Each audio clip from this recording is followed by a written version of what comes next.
Panginoong Hesu Kristo, nung ikaw ay muling mabuhay, nagpakita ka sa inyong mga alagad. Dalangin namin, Panginoong Jesus, magpakita ka sa amin sa dakupong ito. Sa pamamagitan ng iyong banal na gawain ngayon, ipakita mo sa amin, Panginoong Jesucristo, ang iyong kalooban. Sa ngalan ng Ama, ng Anak at ng Espiritu Santo. Amen. Purihin ang Panginoon.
Purihin ang Panginoon. At ang mabuting balita ay ating tunghayan mula sa Ebanghelyo ng Panginoong Hesus ayon kay San Marcos, Kabanata 16, simula mga talata 9 hanggang sa susunod na mga talata. Umagang-umaga ng araw ng linggo, matapos na muling mabuhay si Jesus, siya ay unang nagpakita kay Maria Magdalena. 7 demonyo ang pinalayas ni Jesus sa babaeng ito. Pumunta siya sa mga alagad ni Jesus na nooy nahahapis at umiiyak. At ibinalita ang kanyang nakita. Ngunit hindi sila naniwala sa sinabi ni Maria na buhay si Jesus at napakita sa kanya. Siya ay napakita rin sa 2 alagad na naglalakad patungo sa bukid. Ngunit iba ang kanyang kaanyuan. bumalik sa Jerusalem ang dalawa at ibinalita sa kanilang kasamahan ang nangyari, ngunit sila may hindi pinaniwalaan. Pagkatapos napakita siya sa 11, samantalang kumakain ang mga ito, pinagwikaan niya sila dahil sa hindi nila pananalig sa kanya at sa katigasan ng ulo, sapagkat hindi sila naniwala sa mga nakakita sa kanya pagkatapos na siya'y muling mabuhay.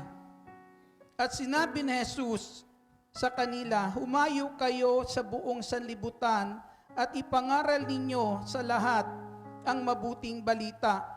Ang sumampalataya at mabautismuhan ay maliligtas, ngunit ang hindi sumampalataya ay parurusahan. Ang mga sumasampalataya ay magtataglay ng ganitong tanda ng kapangyarihan. Sa pangalan ko'y magpapalaya sila ng mga demonyo at magsasalita sa iba't ibang wika. Sila'y hindi maano dumampot man ng ahas o uminom ng lason. At gagaling ang mga may sakit na mapatungan ng kanilang mga kamay. Ito po ang mabuting balita ng ating Panginoong Hesukristo. Papurihan natin ang Panginoong Jesus. Sumaati nawa sa araw na ito ang biyaya ng muling pagkabuhay ng ating Panginoong Hesukristo. Handa na ba kayong makinig? Sige po, ang lahat ng handa ay pwede na pong maupo. Nung nakaraan po, meron ba kayong mga prayer request? Meron kayong kahilingan? Amen. Muli isang mabiyaya po na muling pagkabuhay ng ating Panginoong Hesukristo po sa atin lahat. At yung mga kahilingan natin na yan, asahan natin, tutugunin iyan ng ating Panginoong Hesus. Sinong naniniwalang buhay ang Diyos? Purihin natin ang Panginoong Hesus. At salamat sa Panginoon sa ating pagtitipon po ngayon. Amen? At ako'y nagpapasalamat din sa ating Panginoon sapagkat ito yung araw na kung saan ay ipinagdiriwang din namin ng aking sister wife yung aming ika-29 na taon na aming pakikipag-isang dibdib. Biyaya ng Diyos. Amen? Ayan. At sa loob ng mahabang panahon ay binigyan ng 3 anak. Sa biyaya ng Diyos, yung 2 ay tapos na rin. Amen? Kaya patuloy lang tayo. Ang Diyos ay tapat sa lahat ng kanyang pangako. Purihin natin ang Panginoon. Dito po, ang sabi ng Panginoong Hesus, pinagwikaan niya mga alagad dahil sa katigasan ng kanilang ulo. Hindi sila nanalig doon sa mga patutuo na inihatid sa kanila na ang Panginoong Hesus ay muling nabuhay. Sila mismong kasama ng Panginoong Hesus, hindi ganun kadali para paniwalaan sa kanila ang malahat ng salita ng ating Panginoong Kristo, na mismo po paulit-ulit yung sinabi ng Panginoong Hesus na mangyayari sa Kanya ang lahat ng iyon. Amen? Pero hindi ganun po kadali para sa kanila tanggapin, paniwalaan ang lahat ng sinabi ng ating Panginoong Hesukristo. Matapos po noon ang ating Panginoong Hesus, ang sabi niya sa kanyang mga alagad, humayo kayo at ipangaral nyo ang mabuting balita. Ang mabuting balita ay walang iba kundi ang muling pagkabuhay ng ating Panginoong Hesukristo, dahil yung muling pagkabuhay ng Panginoong Hesus ang siya pong katuparan ng lahat ng pangako po ng Diyos. Amen? Kaganapan ng lahat ng pangako po ng ating Diyos, at kinakailangan may pangaral ito upang ang pagpapala na dulot ng muling pagkabuhay ng Panginoong Hesus ay makamtan ng lahat ng tao. Amen? Ano po yung biyaya po na dala po ng muling pagkabuhay ng ating Panginoong Hesukristo? Ang sabi po, ang unang biyaya po ay kaligtasan. Kaligtasan, ang sabi po. At yung kaligtasan na yan ay makakamtan natin sa pamamagitan ng ating pananampalataya, at ang sabi po dyan ay sa pamamagitan ng bautismo. Si Maria po Magdalena po dito ay ilang demonyo po yung pinalaya sa kanya. Amen? 7. 7 demonyo po yon. Minsan po mga kapatid, mayroong isang bahagi ng kasulatan sa Ebanghelyo na kapag ang masamang espiritu ay umalis sa isang bahay, amen, naghahanap ito ng kanyang matitirhan. Nung si Kristo po ay namatay, ang ating Panginoong Kristo, nung siya'y namatay, yung kasalanan mayroon ka kasamang nakalibing sa ating Panginoong Kristo. Nung si Kristo po ay namatay, lahat ng ating kasalanan tinubos ng ating Panginoong Jesucristo. Tinubos ng ating Panginoong Jesus. Kaya si Satanas wala ng karapatan manahan sa buhay mo. Dahil tinubos ka na ng Panginoong Jesus. Kaya nung namatay ang Panginoong Jesus, iniwan ka na ni Satanas. Iniwan ka na ng demonyo. Amen? Kung paano iniwan si Maria Magdalena ng mga demonyong iyan, iniwan ka ng demonyo ng ating Panginoong Kristo ay namatay. Amen. Ngayon po mga kapatid, ang sabi po, ang demonyo, ang masamang espiritu ay bumabalik. Kapag balik niya at wala nadatnan niya yung bahay na yon ay walang ibang nakatira, malinis, amen, babalik po siya at mananahan po doon. At para po yung kaligtasan, lubos natin makamtan, kinakailangan tayo matapos palayain ng Panginoong Hesus, tanggapin natin si Kristo sa buhay natin. Pag sinabing bautismo, ipailalim natin ang ating buhay sa paghahari ng Diyos. Nang sa ganon, mawala na ng lugar ang demonyo sa buhay natin at hindi na po siya makapanghimasok. Amen. Payag ba kayo ng ganon? Sino yung papayag? Purihin po natin ang ating Panginoong Jesucristo. Amen? Kasi kung hindi ka papayag na tanggapin si Kristo sa buhay mo at paghariin, ilagay sa ilalim ng paghahari ng Panginoong Hesus ang buhay po natin, mga kapatid, malamang sa malamang, babalikan ka niyan. Amen? Kaya ang sabi ni San Pablo sa sulat niya sa Aklat ng Roma, ang sabi niya, ipailalim ninyo ang inyong buhay, ang inyong katawan. Amen? Ipailalim ninyo sa paghahari ng Panginoong Kristo, ipasakop ninyo. Amen? Upang magamit iyan sa katwiran ng ating Panginoong Hesus. Sabihin mo sa katabi mo, sister, iniwan ka na ng demonyo. Amen. Purihin po natin ang ating Panginoong Hesus. Malakas na papuri sa Panginoong Hesus. Yung maalala natin yung isang tao na kung saan minsan pinag-aralan natin na nakatira sa libingan. Amen? Nung siya'y palayain ng Panginoong Hesus sa masamang espiritu, ang sabi ng Panginoong Jesucristo, umuwi ka sa inyong pamilya. Umuwi ka sa inyo. Ang sabi po roon, bakit sa pinauwi ng Panginoon, sabi ng Panginoong Hesus, sabihin mo sa kanila, ipakita mo sa kanila kung anong ginawang kabutihan sa iyo ng Diyos. Amen? Kaya ka pinalaya ng ating Panginoong Jesucristo dahil nais ng Panginoong Hesus maging pagpapala ang buhay mo para sa iyong mga mahal sa buhay. Amen. Pangalawa po mga kapatid, ang sabi po dyan ay tayo po'y bibigyan ng kapangyarihan na sa pangalan ng Panginoong Hesus tayo po ay magpapalayas ng mga masamang espiritu. Hindi lang po na kung saan pinalaya ka ng Panginoong Hesus, may kapangyarihan ka pa na palayasin para hindi na makabalik sa iyo. Amen. Hindi na muling makapanahan po sa atin. Ang sabi ng Panginoong Hesus, ibinigay na sa akin ng Ama ang lahat ng kapangyarihan sa langit at sa lupa. Pero yung kapangyarihan na yan, ibinibigay din sa atin ng ating Panginoong Jesucristo. Na alam po natin, kapatid, sa daigdig po na to, marami pong makademonyong espiritu. Amen? Makademonyong espiritu na kung saan minsan umiiral sa ating isipan, umiiral sa ating kalooban. Amen. Masamang espiritong umiiral sa atin na kung saan, mga kapatid, taglay mo ang kapangyarihan ng ating Panginoong Kristo para yung masamang espiritu na minsan umiiral sa isipan at kalooban ng tao ay kaya mong palayasin. Kapag nakapag-iisip ka na hindi maganda, isa lang masasabi mo sa pangalan ni Jesus, Espiritong ito. Amen? Nung pag-iisip na hindi maganda, lumayas ka sa pangalan ni Jesus, di hindi siya makakapanahan sa iyo. Amen?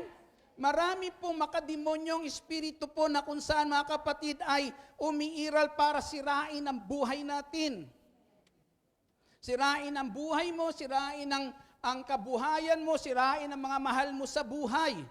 Amen? Subalit ang sabi po, may kapangyarihan ka para yung pagkilos ng masamang espiritong iyan ay hindi makapanghimasok sa ating buhay, sa ating mga hanap buhay, sa ating mga mahal sa buhay. Amen? Dahil taglay mo yung kapangyarihan buhat sa ating Panginoong Jesucristo. Purihin po natin ang ating Panginoon. Pagpasinsahin niyo po kung mabilis si Brother Edgar, ha? Kasi 1:45 lang ako. Okay. Palakpakan natin ang ating Panginoong Hesus Kristo. Malakas na papuri para sa Panginoong Hesus. Yung espiritu po ng demonyo. Amen? Demonyo ng galit. Amen. Umiiral po yan sa buhay po natin, mga kapatid. Yung mga espiritu ng kung saan, mga kapatid, sa buhay po natin na espiritu ng galit, na kung saan po ay minsan naghahari sa buhay ng tao, may kapangyarihan ka para palayasin iyan, para wag yan makapanahan po sa atin. Dahil ang sabi po, ang galit ay isang pagkakataon para ang demonyo makapanghimasok sa buhay mo. Amen? Kaya sabihin mo sa katabi mo, sister, wag kang magagalit sa akin. Amen. Purihin po natin ang ating Panginoong Hesus. Hallelujah! Malakas na papuri para sa ating Panginoong Hesus Kristo. May kapangyarihan po tayo para na kung saan po ay mapaglabanan iyan at maliban sa mapaglabanan, mapagtagumpayan po natin ang mga yan para hindi makakilos po sa buhay po natin, di po ba? May mga tao, mga kapatid, na makikita po natin na minsan ay gusto tayong akayin sa mga makademonyong gawain. Di po ba? Pero may kapangyarihan ka para sabihin sa taong iyan, tumigil ka, demonyo. Amen? Di po ba sinabi yan ng Panginoong Hesus? Ang sabi niya kay Pedro, Satanas, lumayo ka. Di po ba? Taglay mo yung kapangyarihan pong iyan, mga kapatid, na kung saan para po, na kung saan ang buhay po natin ay hindi na maalipin muli. Amen? Nakikita niyo po yung biyaya ng muling pagkabuhay ng Panginoong Hesus? Kapag taglay po natin iyan, makakapamuhay kang malaya ayon sa kalooban ng Diyos at ang pagpapala ng Diyos patuloy dadaloy sa buhay mo. Amen. Purihin po natin ang ating Panginoong Hesus Kristo. Glory to God. Ang sabi po dyan, magsasalita po tayo sa iba't ibang wika. Iba't ibang wika. Na kinakailangan umunlad sa atin, tayo umunlad po sa mga salitang makadiyos. Amen. Umunlad tayo sa karunungan tungkol sa ating Diyos na makapangyarihan sa lahat. Marami pong salita dito na makamundong salita. Nakakarinig na kayo makamundong salita? Ang isang makamundong salita ay nagtuturo para tayo gumawa ng masama at makasira ng ating kapwa. Amen? Mga salita na kung saan, mga kapatid, makademonyo na minsan walang ibang itinataas kundi ang demonyo. Amen? Minsan nagyayabang tayo, pinagpapala po tayo, minsan may mga tinataglay tayo na kayamanan, na sa ngitan ng tinataglay natin ng kayamanan, sasabihin natin, ibahin mo ako. Amen? Pero ang nakakalungkot yung pinagmamalaki mong kayamanan na hindi naman galing sa tamang pamamaraan. Amen? Kung saan ay mas ipinagyayabang pa natin yun, ipagmamalaki pa po natin yun, mga kapatid, hindi dapat po yan ang magiging maranasan natin, ang pagkilos ng kalaban sa buhay po natin. Amen? Na sa buhay po natin, mga kapatid, minsan maraming salitang mundong ito. Mga salita na kung saan, nariyan salita ng galit. Amen? Lingwahe ng galit. Lingwahe po ng kahalayan, kalaswaan, umiiral yan dito sa mundo pong ito. Na kinakailangan, ang sabi po, magkaroon tayo ng panibagong wika. Makapagsalita tayo sa iba't ibang wika.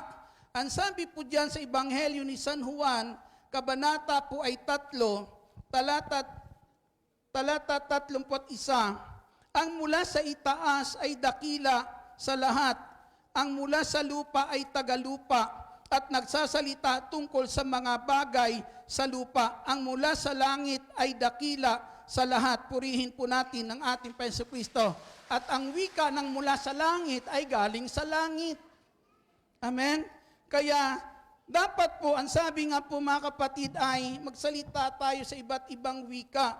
Pag sinabing iba't ibang wika, salita na kung saan walang ibang naririnig sa iyo kundi salitang papuri sa Diyos. Amen. Dapat ang naririnig na sa ating salita na nagbibigay karangalan sa ating Diyos na makapangyarihan sa lahat. Sa atin po kanina mga winelcome po dito, may binigay sa inyong mga panyo. Yung mga panyo na binigay po sa inyo, nakasulat dyan ang pangako po ng Diyos. Pangako ng Diyos ang nakasulat po diyan. Kung atin yan pananampalatayanan, ang lahat ng pangakong naririyan, gagawin ng Diyos sa buhay ninyo. Iba't ibang wika, salita na walang ibang bida itinataas, kundi ang ating Panginoong Hesukristo. Salita na nagtuturo sa taong gumawa ng mabuti. Amen? Dapat yan ang ibang wika na ngayon na mayroon po tayo. Dapat umuunlad tayo sa mga salita na mula sa Diyos na patuloy magbibigay liwanag sa tao, patuloy magtutuwid sa tao na naliligaw ng landas, salita magbibigay pag-asa sa taong nawawala ng pag-asa. Yan dapat ang mga wika o mga salita na nagmumula po, salita na nagtuturo na kung saan gumawa tayo ng mabuti. O hindi kaya lingwahe ng pag-ibig. Amen. Sa bawat salita mayroon tayo ang nararamdaman pagmamahal, mayroon ang Diyos. Pagmamahal para sa iyong kapwa. Salita na hindi ka pa na nakikitaan ng tunay na kahinahunan, kababaan ng loob. Amen? Na sabi po, dapat diyan tayo ngayon yumayaman. Amen? Dapat lumalago sa atin ang mga salitang hindi makamundo, kundi makalangit na salita. Amen? Diba? Kapag minsan ay may ginagawa sa iyong kapwa mo hindi maganda, anong sinasabi mo? Praise the Lord, hallelujah ka talaga. Purihin po natin ang ating Panginoong Hesukristo. Nasa kabila na dati po, kapag mayroong ginagawang mali, di po ba kung ano-ano mga salitang na kung saan ay tila baga nakakasakit ng damdamin ng atin pong binibigay sa kanila, ngayon nawa ay nakapagpapalakas na. Amen. Purihin po natin ang ating Panginoong Hesukristo. Glory to God. Kaya hindi na dapat inaayon yung dila na yan sa mga salitang walang kabuluhan, kundi salita na kung saan mga kapatid ay magbibigay po sa atin o higit sa lahat, magbibigay liwanag, kabutihan sa bawat isa. Palakpakan natin ang Panginoong Hesus. Pangalawa po, ang sabi po dyan, dumampot man kayo ng ahas o uminom ng laso na hindi kayo maaano. Ibig sabihin, protektado tayo ng ating Panginoong Hesukristo. Lagi po natin tatandaan, mga kapatid, sa ating Panginoong Hesukristo, si Satanas, isa lang ang kanyang layunin, lasunin tayo. Amen? Nilalaso ni Satanas ang tao para yung taong pagmamay-ari ng Diyos maalis ni Satanas sa kamay ng Diyos.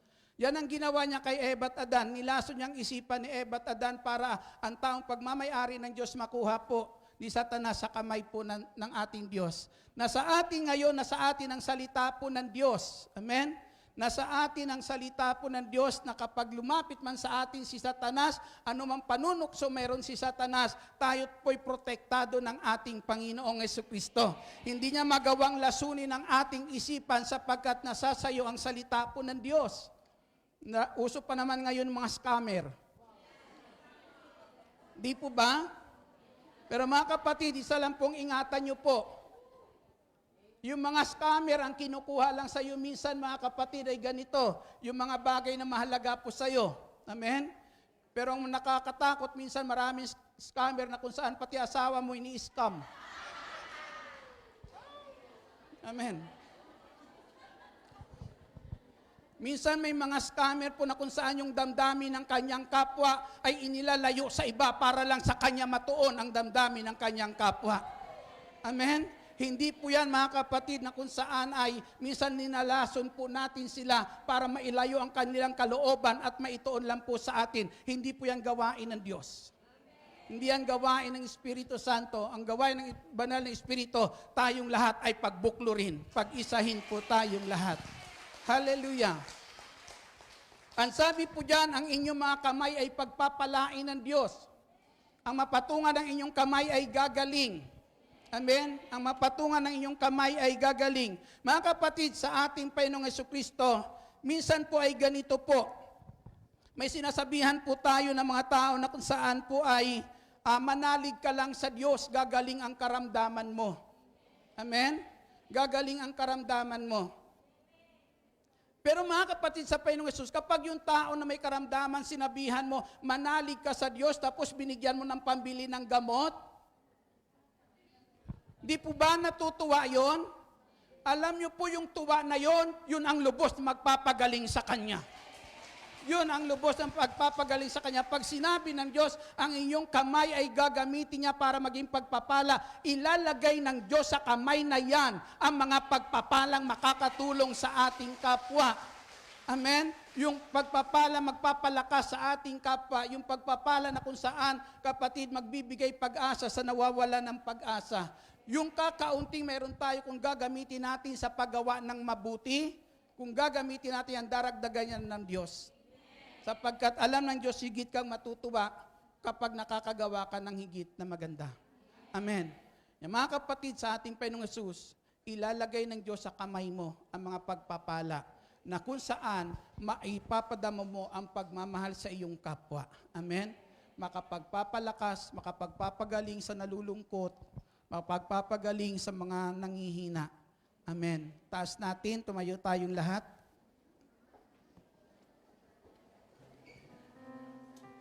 Taas natin ang ating mga prayer request. Ama naming nasa langit, salamat po sa araw na ito, Diyos, sa bugtong mong anak na muling nabuhay para magkaroon ng katuparan sa buhay namin ang iyong mga pangako. Panginoong Jesucristo, sa iyong muling pagkabuhay, dalangin namin, maghari ka sa amin, manahan ka at gabayan po kami, at ipagkaloob mo sa amin ang mabubuting pangangailangan namin araw-araw. Salamat, Panginoong Hesus. Dinggin mo ang mga dalangin ngayon na itinataas at hiling namin, tulad ng iyong pangako, huwag mo kaming iwan, huwag mo kaming pababayaan. Sa ngalan ng Ama, ng Anak, ng Espiritu Santo. Amen. Papurihan natin, pasalamatan ng Panginoong Jesucristo.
Mga kapatid, manatili po tayo nakatayo at atin po dasalin ang Salmo 91.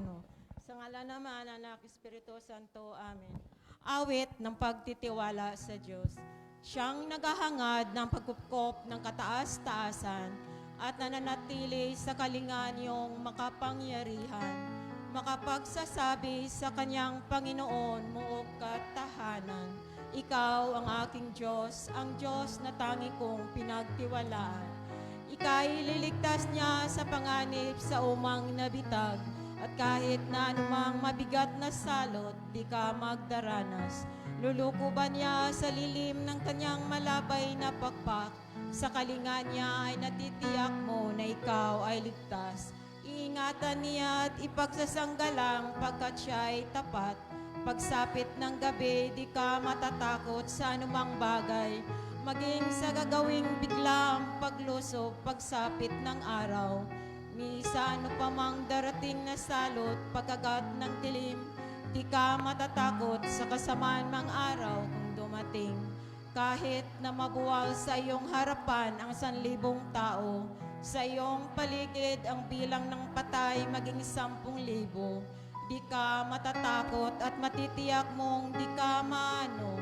Ika'y nagmamasid at sa panunood iyong mamamasdan. Yaong masasama ay makikita mong pinarurusahan, sapagkat si Yahweh ang iyong ginawang tagapagsanggalang, at ang pinili mo'y mag-iingat sa'yo'y kataas-taasan. Di mo aabutin, ika'y mapahamak at walang daratal, kahit anong uring mga paghihirap sa iyong tahanan. Susuguin niya ang maraming anghel, silang susubaybay. Kahit saan dako ikaw maparoon, tiyak iingatan. Sa kanilang palad itatayo ka, silang magtataas, nang hindi masaktan ang mga paa mo sa batong matalas. Kahit ang tapakan mo ay mga leon, ahas na mabagsik, di ka maano sa mga serpiente at leon mababangis. Ang sabi ng Diyos, aking ililigtas ang tapat sa akin, at iingatan ko ang sinumang taong ako'y kikilanlin. Pag sila'y tumawag, laging handa ako na sila'y pakinggan. Aking sasamahan at kung may hilahil ay sasakluluhan. Aking ililigtas at ang bawat isa ay pararangalan. Sila'y bibigyan ko at gagantimpalaan ng mahabang buhay, at nakatitiyak na ang tatamuhin nila ay kaligtasan. Maaring ipinit ko ang langit at hindi pumatak ang ulan. Maaring magpadala ako ng mga bala upang salantain ang lupaing ito. Maaring palaganapin ko sa aking bayan ang salot. Ngunit sa sandaling ang bayan ito na aking pinili ay magpakumbaba, manalangin, hanapin ako at talikdan ang kanilang kasamaan. Diringgin ko sila, patatawarin ko sila, at ibabalik ko sa kanilang lupain ang katiwasayan at kasaganaan. Ito ang salita ng Diyos. Sa ngalan Good. Praise the Lord. Manatili po tayong nakatayo at handa natin